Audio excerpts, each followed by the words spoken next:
How do you think this year's 2021 49ers roster stacks up against the 2019 49ers roster? That's a great question. Let's go through it position by position. At quarterback, the 49ers are better than they were in 2019. They had Garoppolo, and he was healthy for all 19 games in 2019.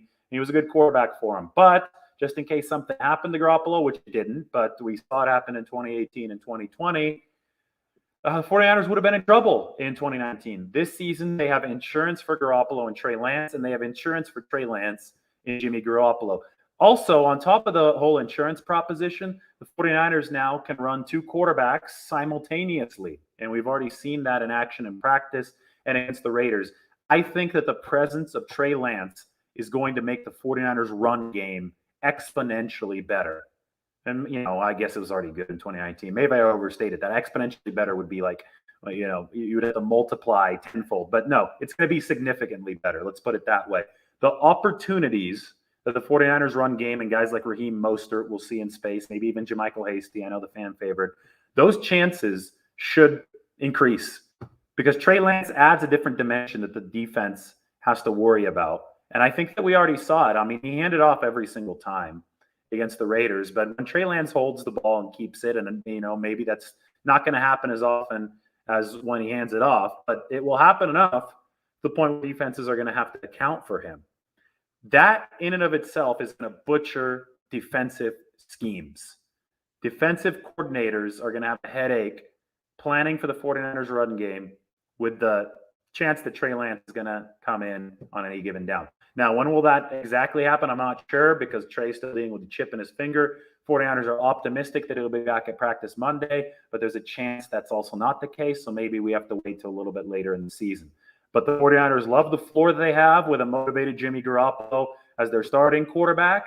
And they love the upside that Trey Lance can bring immediately, especially in the run game, given the threat that his legs pose. Now, as Trey gets more and more comfortable passing the football, this two-quarterback system will get more and more lethal because then opponents will also have to be really worried about him uncorking one deep or firing a rifle over the middle, whatever you want. But on a fundamental level, the 2019 49ers just didn't have quarterback insurance. The 2021 49ers do, and I think on a more schematic level, the 2021 49ers can turbocharge the offense from the quarterback position using Lance's legs as a basis and then using his arm as a bonus. You move to running back.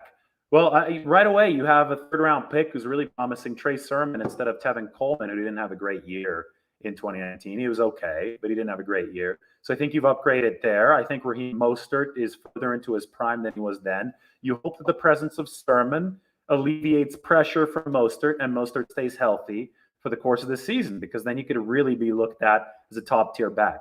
Guys, the speed for Raheem Mostert to get to the edges changes the way defenses have to play the 49ers, and it opens a whole lot of stuff right up the gut. That's why you saw against the Packers, the minute Mostert got around to the side, the inside was open. I mean, that first draw, the touchdown on third down, I believe it was a third down draw against the Packers. You saw that defense was so stretched out because they had gotten so bullied by the 49ers the first time they played, and the 49ers were already moving the ball the second time they played. That was just a gash, and it was gash after gash after gash. So you still have Mostert. The idea to trade him was completely idiotic this offseason. You could see why they still have him. And they also have another burst guy in Elijah Mitchell, who I really like. And then, of course, you have JaMychal Hasty, who's a burst guy. So, I mean, the running back room, healthy as it is right now, with Jeff Wilson waiting to come back around midseason, it's as good as it's ever been. So you got to like where the 49ers are at quarterback-wise. You got to like where they're at running back-wise in relation to 2019. Obviously, Juszczyk is still there. Josh Hokett is an important developmental guy on the practice squad because you never know when Juszczyk is going to miss a game or two. One of the things about 2019 is that I think Juszczyk missed 3 or 4 games right there in the middle, and that did compromise the 49ers offense because they had to move to Ross Dwelley at fullback, and Ross Dwelley doesn't have the natural build to execute the blocks that Kyle Shanahan needs at that position, and it also weakened the tight end room. Right? I think you had Garrett Selleck playing for a while against the Seahawks in that season before he retired. So you want a natural and a naturally built fullback to fill in case Juszczyk misses time, which, probably going to happen for at least a game or two. You just don't know how this is all going to play out. But the fact of the matter is, this is a 17-game schedule, and you need depth. And that's why I pay a lot of attention to the depth of the 49ers have. And I truly think that based on some of the blocks that Josh Hokett laid in the preseason, some of the development that he's made as a route runner, and some of his ability to run the football as a former multi-purpose back at Fresno State, I think Josh Hokett gives you much needed depth off the practice squad at the fullback position that inherently makes the 49ers better there in 2021 than they were in 2019. Okay, so we've gone through two positions. Receiver. Remember how big of a problem receiver was in 2019 before the trade for Emmanuel Sanders? The 49ers drop rate first or second games was through the roof. They weren't sure who their number one guy was. It was obviously, in the terms of tight ends and receivers, it was George Kittle. But George Kittle got, so much of that workload between blocking and passing that you just had to take some strain off of him. You had to take some focus off of him. So the play was no surprise. Jimmy Garoppolo and Emmanuel Sanders just hit it off immediately. Remember that nice deep out pattern against Arizona? The Garoppolo kind of threw Sanders open. They had that chemistry right away. The 49ers need that type of chemistry from their receiver room to take pressure off Kittle and the other weapons immediately in 2021, which is why they drafted Brandon Ayuk. They used the first rounder on Ayuk in 2020. One of the cool symbolic things that I thought from 49ers training camp was that the very first practice, Garoppolo had at least two chemistry plays, connections with Brandon Ayuk, including one that was off schedule rolling to his left, where Ayuk just knew where to break, Garoppolo knew where to throw it, and the ball hit him right where it needed to be. It let him, and Ayuk ran down the field. That is the same type of rapport and connection that Jimmy Garoppolo immediately had with a veteran, Emmanuel Sanders. Well, Brandon Ayuk was a veteran, and this is his second season, and it seems that he's built up some of that rapport with Garoppolo. If he's healthy and he stays healthy and is durable for the 49ers, I think he can be that guy that does give the 49ers that presence in the receiving room. And they also have Deebo Samuel, who obviously was a force in 2019, but he wasn't a force in 20 because of injuries. If Deebo can stay healthy, 1-2, he's more experienced than he was in 2019 when he was a rookie. So 1-2 with Ayuk and Deebo, you have a better top of the receiving room than the 49ers did 2019, at least to begin the season. Now they're going to be better than when Emmanuel Sanders was cranking out production later in the season, when Kendrick Bourne stepped up, because I think he found that number 3 role later in the season. I don't know. It depends on how that receiver room gels together. And how this 2021 receiver room really gels together is going to be dependent on guys like Jawan Jennings coming through, guys like Mohamed Sanu coming through at that big slot spot, and hell, even Jalen Hurd. I know that Jalen Hurd is a mythical character at this point. Nobody's really sure what the 49ers can get out of him, but I truly do believe that they're looking at whatever they get from Jalen Hurd as found money. It was tricky. It was a catch-22 because even though the 49ers don't believe that much in, a secure return on investment from Jalen Hurd, they know this is a risk. They also didn't really feel comfortable just waiving him because he's the type of player whose mythical reputation means that another team would have snatched him off waivers. So Shanahan's not ready to give up on Hurd yet. He only practiced in limited fashion this past week. I am of the belief that Jalen Hurd is not going to be fully ready to really contribute in a meaningful way until a little bit later in the season. I think the 49ers are going to have to ease him in to get that knee tendonitis to stop barking. But I asked Kyle Shanahan about it, and he said, no, I want Jalen Hurd to be one of the top 5 guys week 1. I do think that might have just been rhetoric from Kyle Shanahan to send another message to Jalen Hurd to get him to feel a sense of urgency. But at this point, you've already carried him on your initial roster. They might even put him on IR for 3 weeks. Who knows? I mean, you have flexibility now with Jalen Hurd now that he's made the roster, and it's no big deal, in my opinion, if you do have to wait a little bit with him. You've already crossed that bridge. It's a sunk cost. He's already taken up that roster spot. Do what you need to get Jalen Hurd 100% because he wasn't 100% against the Raiders. I get it. The 49ers put him through a crash test to make sure that he didn't die out there. And when he didn't die, they said, okay, you earned yourself, a second life, or a third life or a fourth life, whatever life you want to call it, to be on a 53-man roster. But now it's in the 49ers' best interest. It's in Jalen Hurd's best interest. It's in Jawan Jennings' best interest to just let the guy get to 100% before you throw him out there again, running routes short of the sticks, dropping passes, clanging off his face mask. Let him get to 100%. He's a little bit bigger, stronger, faster, and fully healthy for the season. And guess what? By the time Jalen Hurts at 100%, there's going to be inevitably another injury in the receiver room, so you just slide him in right then. You have Travis Benjamin now waiting on the practice squad. You have Juwan Jennings fully healthy. You have Mohamed Sanu, and between Sanu and Jennings, you have two guys who could take that big slot position. And I haven't even talked about Trent Sherfield yet. If you're talking about Sherfield as your number 4, the only reason I do that is he's not like a big slot. You're in good shape as the 49ers, right? So, you go Ayuk, Samuel, Sanu, Sherfield, Juwan Jennings. I think you got a decent 5 right there to get this season kicked off. You really need a speed threat. Just call Travis Benjamin up from the practice squad. So you don't have Bourne anymore like you did in 2019. You don't have Emmanuel Sanders. But if this receiving room gels the way that I think they can be formidable. And remember that receiving room is always going to be complemented by what you have at tight end, because Shanahan runs the positionless skill position offense where tight ends are doing what receivers do and receivers are doing what tight ends do. It's just this.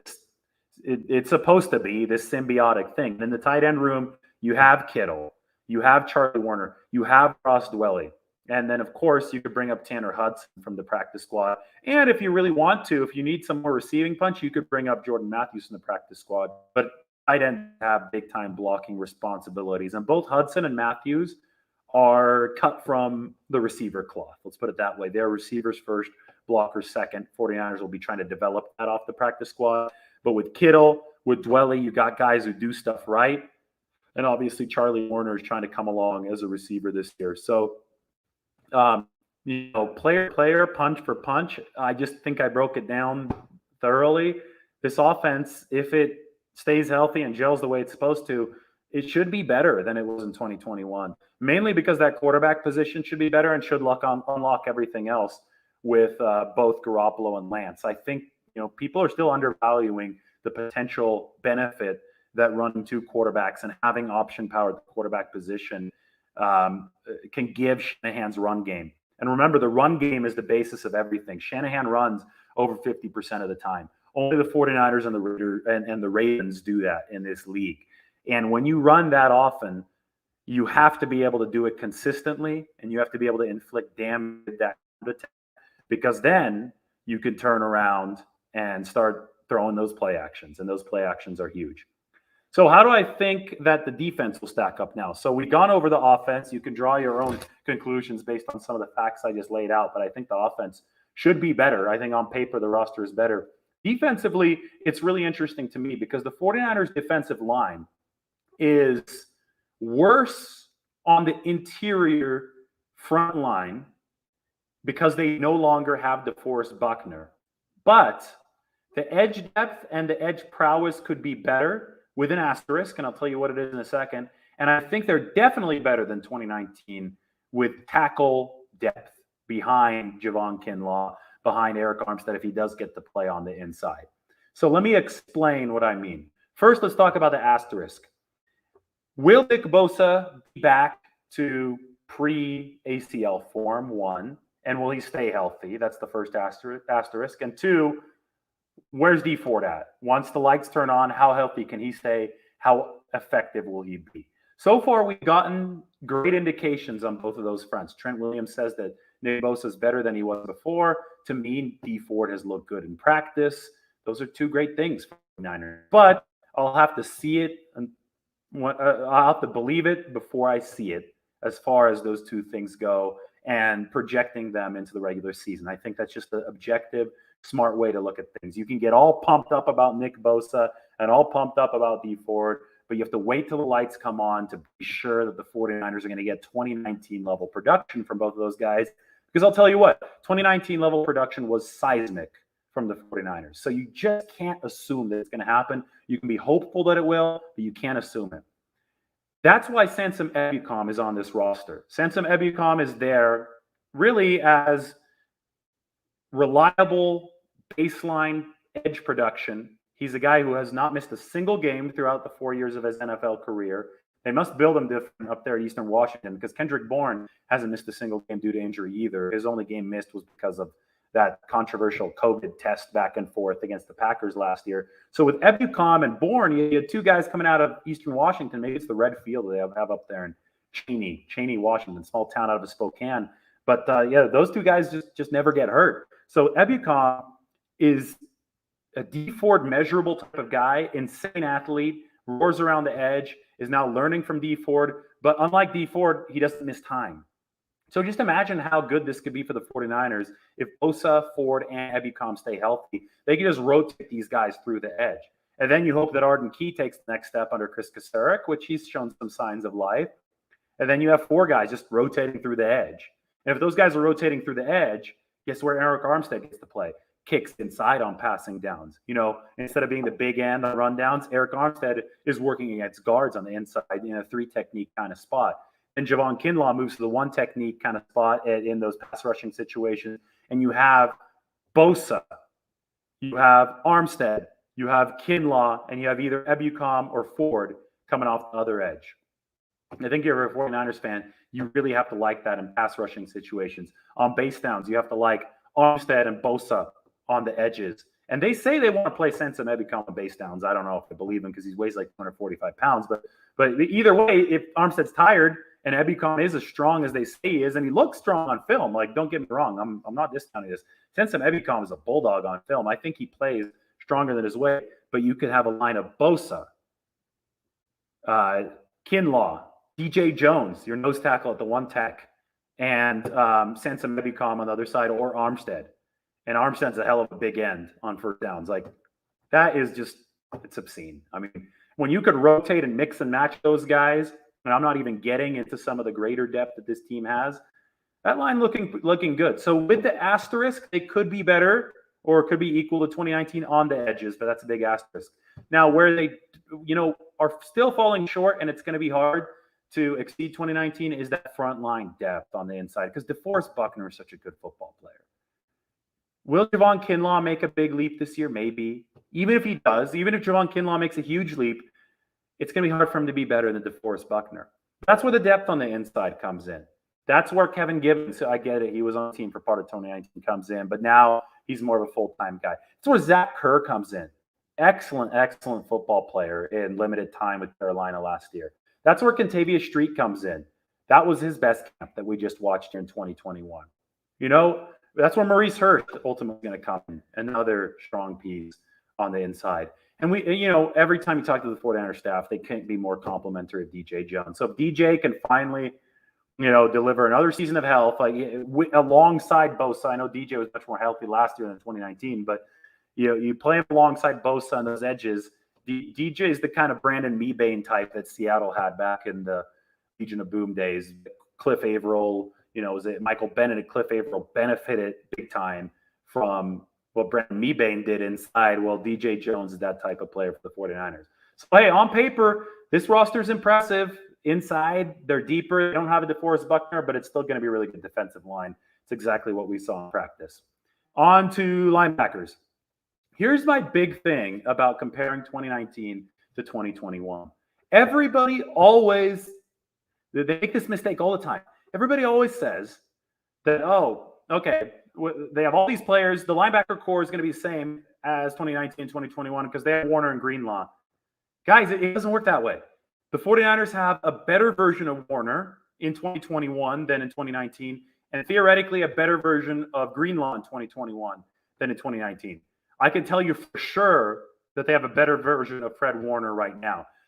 Here's an example. In 2019, Fred Warner's missed tackle rate was 12.4%. In 2020, Fred Warner's missed tackle rate was 4.3%. Fred Warner went from mediocre tackler, great coverage guy in 2019, to one of the best tacklers in football in 2020. He is a bona fide superstar now. So the Warner the 49ers had in 2019, as good as he was, is nowhere near as good as the Warner that the 49ers have now. By that, truth alone, the 49ers linebacker core should be better. And I'm not even, factoring Quan Alexander into the 2019 mix because he was hurt halfway through. 49ers defense had to play without Quan Alexander for most of that season. And when he did come back, he wasn't great in the Super Bowl. Plus, when he was playing, Quan was missing a ton of tackles. So I think this is a much more airtight 49ers unit than we saw before. I mean, Greenlaw has always been a great tackler from day one. He's a clutch tackler. He's a great tackler. Warner is one of the best players in football. He's a bona fide all-pro superstar. It's going to depend, those three linebacker sets, on what they get out of a guy like Azeez Al-Shaair, out of Demetrius Flanagan-Fowles, out of whoever else might see time at linebacker. It's going to depend a little bit on that, but it's going to depend mainly on Warner and Greenlaw. And I do think that we're going to see quite a bit of Marcel Harrison, kind of a rover type of package. I mean, as a linebacker, that guy just flies to the football. He flies to the flats. You see him make all of his tackles close to the line of scrimmage.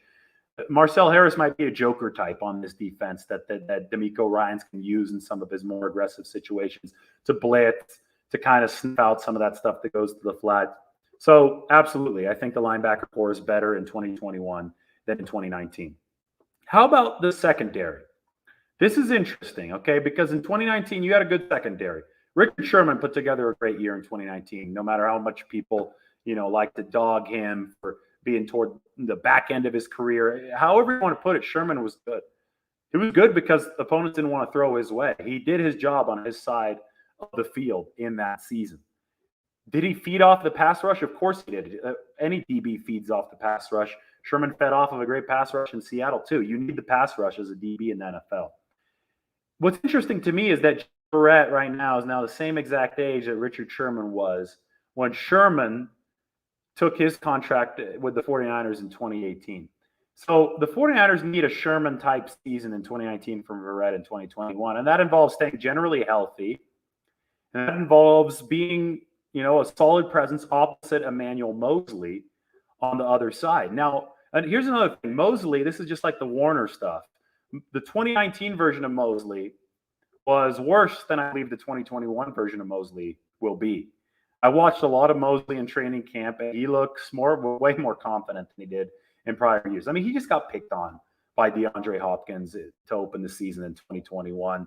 And I think a lot of that, is something that should help make Emmanuel Moseley better in 2021. And that was in 2020, not 2021. Week 1, 2020, Hopkins just abuses Moseley. You're only as good as your worst cornerback on the field. So Moseley's going to have to be better than that. And I do think, based on what I saw in camp, he will be. But that entails Verrett staying healthy, which is a big if, as we know. And it involves Moseley staying healthy. That second cornerback spot has got to be up to par, because I think the 49ers are a little bit shaky beyond that. I saw too many rookie moments from Ambry Thomas and Diamador Lenore to be fully confident in their ability to perform on a regular season stage in the NFL. And I think the 49ers absolutely agree with me. If they didn't, they wouldn't have carried Dante Johnson on the 53-man roster. So Dante Johnson's there, just kind of higher floor depth. But you're relying a lot on those two corners to not get yourself into a Brian Allen situation. I think that's where Johnson's the stopgap. Also, Verrett is over 30. K'Wan Williams is over 30 years old. K'Wan had a career year in 2019. Are you going to get the same level of play from K'Wan here in 2021? I don't know. So I think the front line, that 1, 2, 3, 4 secondary, with one obviously going to Jimmy Ward, free safety, who's also now 30. 2 going to Verrett, who's also now 30. 3 going to Jaquiski Tart, who I believe also just turned 30 or was close to it. And 4 going to Emmanuel Moseley, who isn't quite 30 yet, but is still trying to grow into his own as far as the NFL goes. That 1, 2, 3, 4 secondary plus number 24, second number 4, K'Wan Williams. It's a little bit long in the tooth, but if they stay healthy, they can be really good. And that's why it's so important for the 49ers pass rush to deliver what it typically does and what it did in 2019. Because that pass rush can make the secondary much, much better. I'm queasy about the depth. Maybe not as much at safety, because you have Talanoa Hufanga there. You have Tavon Wilson there. But I'm a little queasy about the cornerback depth, and I'm a little queasy about the age. So I can't just go out and say that the 2021 secondary is better than the 2019 secondary until they prove it, because Richard Sherman is a hell of a football player in 2019 for the 49ers. And it's going to take some proving for this secondary. The good news for them is that pass rush and a rush over coverage team can make it a lot easier. So final tally, I think the offense is going to be better. I think it is better on paper. And I think that the defense could get there, but there are asterisks. I think the linebacker core is better for the 49ers, but I think that secondary and that defensive line is going to have to overcome some asterisks. And hey, there's no shame in that. That 2019 defense was special for the 49ers, so it's going to be hard to surpass them. But you could see that the 49ers have built themselves a path to do so if some stuff goes right.